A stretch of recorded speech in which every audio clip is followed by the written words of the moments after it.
Bienvenue sur le site Être en vie par l'amour. Aujourd'hui, je voudrais vous proposer une interview avec Guillaume Touvenel, qui pratique de la CNV. Bonjour Guillaume, Bonjour Christelle, comment vas-tu? en pleine forme, Génial. merci.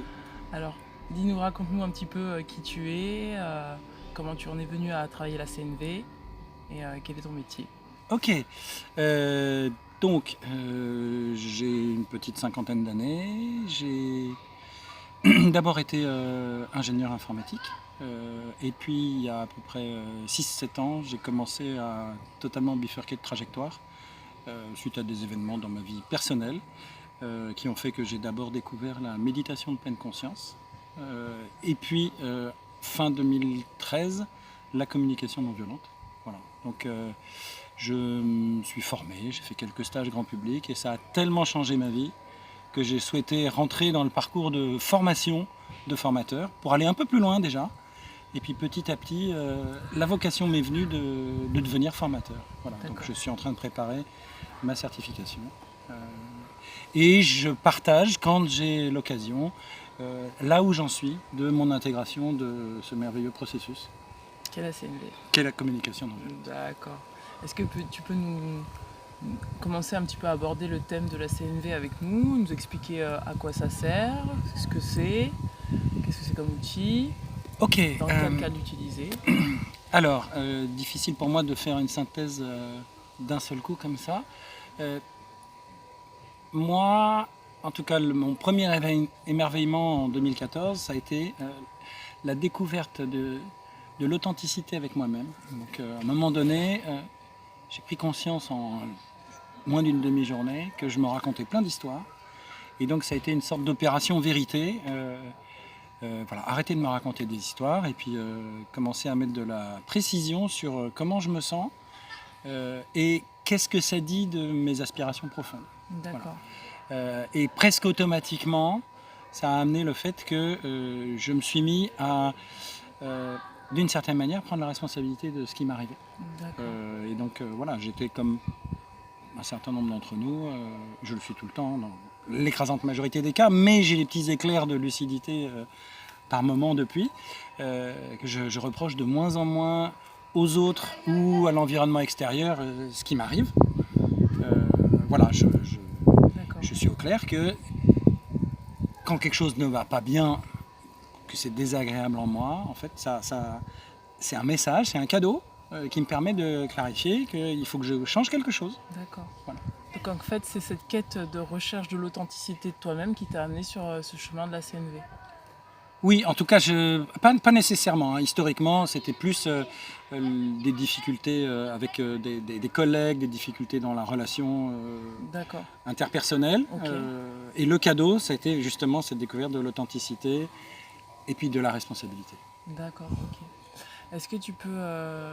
alors là, tu as parlé de toi, mais du fait que tu partages en fait cet outil avec les autres, est-ce que tu peux nous expliquer comment en fait le processus de CNV peut nous amener justement à prendre la responsabilité de soi et de notre bout finalement de l'écharpe dans la relation telle qu'elle soit? Ok. Alors déjà, pour être clair, hein, je partage là où j'en suis. D'accord. Tu vois, je suis en cours de formation, je ne suis pas encore certifié. Donc c'est le meilleur de moi-même, mais ce n'est pas forcément parfaitement l'esprit de la communication non violente. Ça, c'est important tu nous le partages en toute humilité. Voilà, quelque chose comme ça, avec passion néanmoins. Alors, comment est-ce que je pourrais préciser en quoi ça peut changer le bout de la relation? Ça a beaucoup attrait avec les... Déjà, il y a une histoire d'intention. C'est quand je me retrouve face à quelqu'un, est-ce que j'ai envie de cultiver la relation ou est-ce que j'en ai rien à fiche? Déjà. Donc, pour moi, cette posture, ce processus, je ne l'applique pas nécessairement avec tout le monde. Voilà. Quelqu'un qui me fait une queue de poisson sur la route, je n'ai pas spécialement l'intention de cultiver la relation, je fais un peu comme avant. D'accord. Voilà. En revanche, un collègue, une personne que je croise avec qui j'ai envie d'entrer en lien, je suis intéressé de découvrir la personne, là je vais essayer de me mettre dans cette conscience de cette intention de vouloir aller à la rencontre de l'autre. Mhm. Voilà. Par opposition à ce que j'ai pu vivre au travail avec mes enfants ou ma compagne, essayer d'obtenir ce que je veux. D'accord. Mes attentes, la satisfaction d'une sorte de bien-être immédiat qui ne tient pas forcément compte de l'autre et en tout cas qui ne tient pas compte de la relation. Donc pour moi, le changement principal, c'est ce choix, avant d'aller vers l'autre, de mettre la qualité de la relation avant la satisfaction de mes attentes, de mes exigences. D'accord. Donc c'est d'abord en fait, pour se responsabiliser, d'être honnête vis-à-vis de soi-même, c'est d'abord de prendre conscience de ce qu'on veut amener dans la relation. Si on recherche un intérêt particulier ou si clairement on veut qu'il y ait un échange et une qualité de relation qui puisse nous convenir en fait. Oui, je sais pas, si j'ai envie que tu fasses la vaisselle après le repas, je peux me pointer et puis dire écoute, voilà, je me sens fatigué, j'ai envie de me reposer, est-ce que tu veux bien faire la vaisselle? Bon, c'est assez neutre, il n'y a rien de particulier. Après je fais oh ma chérie, vraiment t'es formidable, c'est extraordinaire. Et puis je peux rentrer dans tout un cinéma et manipulation, alors que depuis le début, le seul truc que j'ai en tête, c'est je veux pas faire la vaisselle, je veux botter en touche. Ok, voilà, donc l'idée c'est vraiment pas se raconter d'histoire. D'accord. Si ce que je veux, c'est je suis déterminé, j'ai d'une certaine manière l'exigence que tu fasses la vaisselle, bon bah je vais y aller avec le courage et puis je vais te dire bah voilà, là où j'en suis, j'ai pas le courage de faire la vaisselle et ma préférence ça serait que tu le fasses. Donc ça serait de l'honnêteté. Okay, et quand je fais ça, je fais que formuler mon exigence. J'ai pas parlé de moi, de mes besoins, je me suis pas vraiment intéressé à toi. Mais au moins je suis dans cette clarté que je suis pas ouvert à la discussion, je veux que tu fasses la vaisselle, point. D'accord. Et combien de fois, la plupart d'entre nous, on met pas de clarté, en fait on veut absolument ça, c'est je veux du chocolat et pas autre chose, et puis tant que j'aurai pas du chocolat, je ne lâcherai pas mon objectif, tu vois. Et non, je vois que je suis confus. Enfin voilà, l'idée c'est vraiment ça. Si je veux absolument obtenir un résultat, je mets de la clarté dessus et je ne vais pas interagir. Je sais que c'est pas au service de la relation. D'accord. Voilà. Okay. Donc si ce qui est précieux pour moi, c'est la qualité de la relation avec toi, je vais prendre un temps pour moi et puis essayer de voir comment ça se fait que je veux à ce point du chocolat ou que je veux à ce point que toi tu fasses la vaisselle. Et puis je vais éviter de venir te submerger avec mes envies de chocolat ou de ma flemme de faire la vaisselle. D'accord. Okay. Et puis si j'ai de la clarté, éventuellement après je pourrais venir discuter avec toi. Waouh, super. Super génial. En somme, c'est finalement, en gros, c'est épurer la relation de parasite toxique qui fait qu'en fait, le lien est pas sincère, quoi. C'est un bien grand mot, épurer de parasites toxiques. C'est déjà pas se raconter d'histoire. Ouais, c'est ça. Est-ce que je veux ça ou est-ce que je veux être en lien avec toi? D'accord. C'était première étape. Et après, potentiellement, on peut aller, génial. on peut aller voir ce que des parasites et toxiques. Après, je peux choisir d'aller travailler ma façon d'entrer en relation avec toi, au-delà de mon intention, pour ne plus être vraiment dans le jugement, ne plus être dans le rapport de force, et être vraiment dans quelque chose d'authentique et d'apaisé. D'accord. Alors, qu'est-ce que tu penses, toi, du jugement? Quelle est ta vision? Les jugements, on en a tous tout le temps, moi sans arrêt.